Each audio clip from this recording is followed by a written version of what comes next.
Sir আপনার নাম? আমার নাম মদন মুর্মু। গ্রাম? গ্রাম লাউদহ, থানা?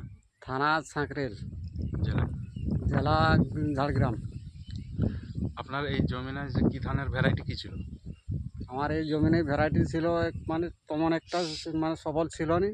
তারপরে তোমার এই সার দিয়ে আমার সবলটা হয়েছে, ধানটা ভালোই হয়েছে। হুম। 1500টা দিয়েছি এটা। আচ্ছা, তারপরে আপনি লাইভা এগ্রোর থেকে যে আপনাকে যে টেকনোলজি দেওয়া হয়েছিল, আপনি কি কি দিয়েছিলেন? ওইগুলো মানে লাভা টেকনিশিয়ান যেটা দিয়ে ব্যবহার করেছি, তার সঙ্গে সারও দিয়েছি। সার দিয়েছি মানে 14-35 সার দিয়েছি ওর সঙ্গে মিক্স করে আর কি। সার কম করতে বলা হয়েছিল, কম হ্যাঁ, করেছিলেন? 15 কিলো দিয়েছি বিঘা। আচ্ছা, মোটামুটি আগের বারে যা সার লাগতো তার থেকে কম করে হ্যাঁ, দিয়েছেন? আগের বারে যা বেশি লাগতো তার চেয়ে মানে কম করে দিয়েছি। 20% কম হ্যাঁ, হয়েছে। 20% কম করে দিয়েছি।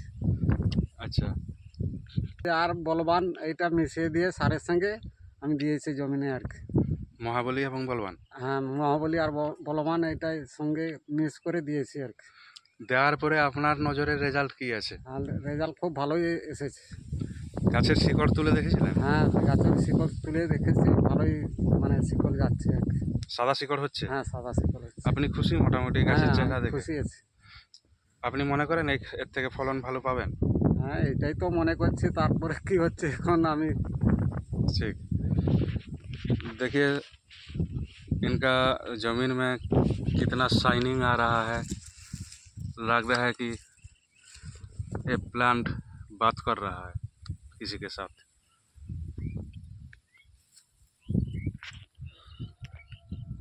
एकदम हरा भरा है ये पूरा ज़मीन, एकदम समान है, कोई भी असमान प्लांट नहीं है।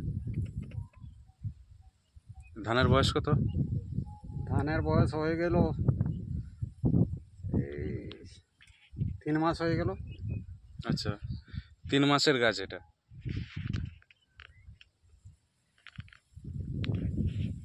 Thank you.